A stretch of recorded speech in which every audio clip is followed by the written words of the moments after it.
Yo, what is up, YouTube? What's up, Raider Nation? It's your boy, Mr. Raider Kid. Late video, but it's all good. Let's talk about it. Raiders are 6-4. Beat the Cincinnati Bengals. It was not pretty. That was an ugly game. But you know what? A win is a win. We won the game. We beat the winless Bengals, and there was a lot of good to take from it. Along with a little bit of sloppiness, but that's okay. It's any given Sunday, there's going to be some sloppiness, right? Well, let's talk about it. Some standouts.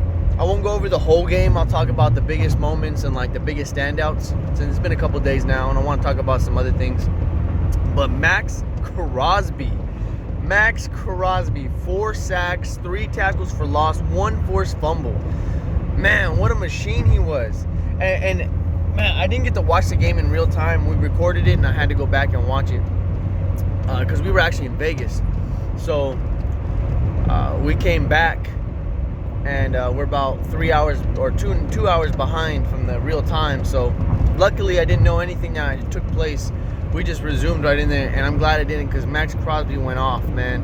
He had himself a game. There's a couple plays there that you could see that he learned from his mistake early in the game, where he gave up, like Finley was running all over us at some point, and Crosby really took it upon himself and did that, man. So Maxx Crosby had a great game. Josh Jacobs, I thought, still had a pretty good game, minus the fumble. He had was that his first fumble? I think that was his first career fumble, and it sucks too, because he was going down, and he was literally about to touch the ground, but he just lost the ball as somebody came up from behind him and poked it out. I was kind of hoping the refs had blew the whistle, but nah, not in this league. Not when you're wearing the silver and black. That just don't happen. Josh Jacobs still ran for over 100 yards though, so that was awesome. And Derek Carr, man. Derek Carr started 14 of 14 for 100 and some yards. Say what you want about the Bengals. Say what you want. They're winless. I understand, but they're still a football team. They still get paid. They still play in the National Football League. And they lost to some pretty elite teams by like 6 points, 3 points. So there's still another guy playing defense, and that still counts. You know, that you can't take that away from anybody. So Derek Carr though was lights out, very efficient.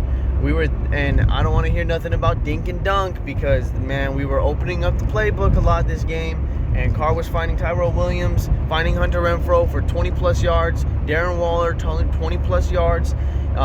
It was very efficient. It was very smooth. He had a touchdown pass to Foster Moreau, who, beautiful play fake. He came out of nowhere on the opposite side of the field just to be wide open in the end zone. That was awesome. So, yeah, I don't want to hear shit about DC not being the quarterback of the future. I think that's dead now, right? We can move past that bullshit and go week to week. We're 6-4. We play the New York Jets next week, who also have a losing record. I think they're 3-8 maybe, or 3-9. So, man, we're right where we need to be. Unfortunately, the Kansas City Chiefs did beat the fucking San Diego Chargers. I can't believe I almost said that. Beat the whack-ass Chargers yesterday.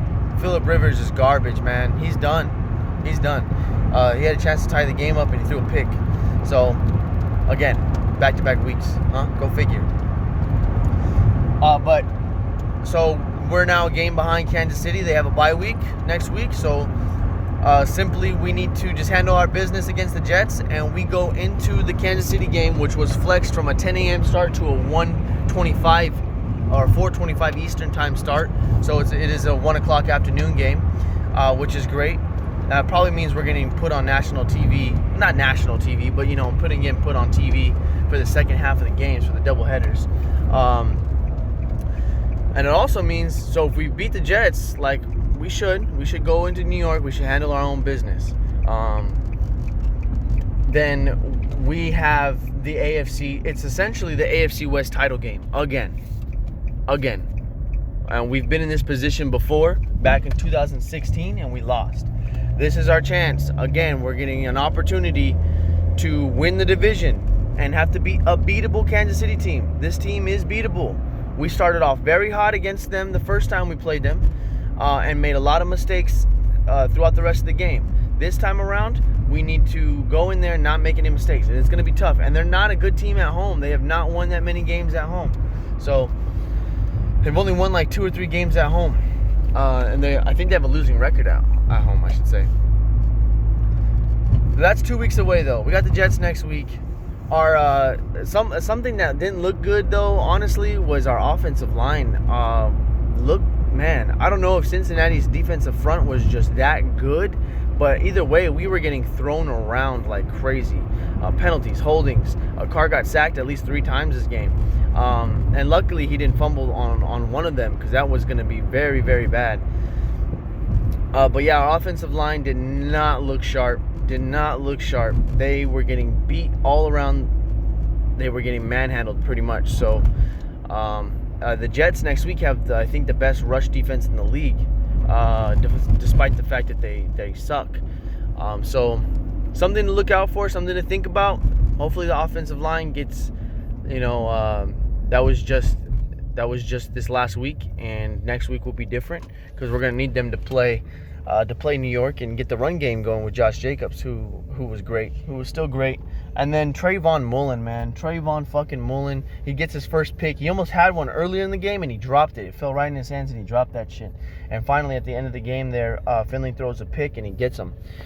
So, finally, man, that kid has been balling out ever since we traded Gonley and got Isaiah Johnson back and put him into 1 and 2 with Daryl Worley. And Daryl Worley, man, I got to give him a shout out too. The secondary was just lights out. You saw DJ Swearinger, Dion Jordan, who we signed, and Swearinger both came in and they played right away. Dion Jordan ended up getting a sack. Swearinger was kind of all over the place. You could tell that there was confusion in the backfield on a couple plays and gave up a first down or 2. But, hopefully that just gets fixed with time and experience and just snaps and just playing along with everybody and learning the lingo and figuring out what the right audible calls and things like that, and what mans to take. But man, 6-4. We are right where we need to be, baby. We are right where we need to be.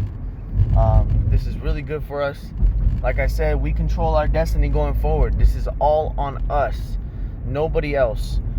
Only team that could stop us is ourselves. Kansas City is beatable. The rest of the schedule is very beatable. We'll play the Titans, the Jaguars, the Chargers, and the Broncos to cap off the year. 2 more games at home. We are 5-1 at home. The only loss to Kansas City. We are 5-1 at home. So let's go into New York. Let's make sure Sam Darnold doesn't have a career day. Make sure he doesn't go lights out. Got to put pressure on him. Le'Veon Bell, need to contain Le'Veon Bell, because Joe Mixon was doing some dirt. He was doing some dirt against us. So other than that, I think we'll be okay, man. I'm really excited. This next Sunday game will be a 10 a.m. start. Be a 10 a.m. start. So I think it's the last early game of the year now, since Kansas City's got flexed. I don't know if Denver game is. I think it's 1 o'clock. Woo! Sorry for the yawning. All right, that's my time. Comment, like, share down. Share, like, subscribe. If you're new on this channel and you're watching this, hit that subscribe button. If you're a Raider fan, why aren't you subscribed? Unless you don't like me. That is what it is. That's cool. I respect it. But go Raiders, baby. And we're in a great spot right here. Let's enjoy this. Let's enjoy the rest of this season. Hell yeah. I'll probably have a video out later in the week. I do want to talk about something even bigger than what the game we just had last week. So stay tuned for that. Look forward to that. Anyways, I'm Mr. Raider Kid. I'll catch you guys later in the week. Go Raiders, baby. Raiders.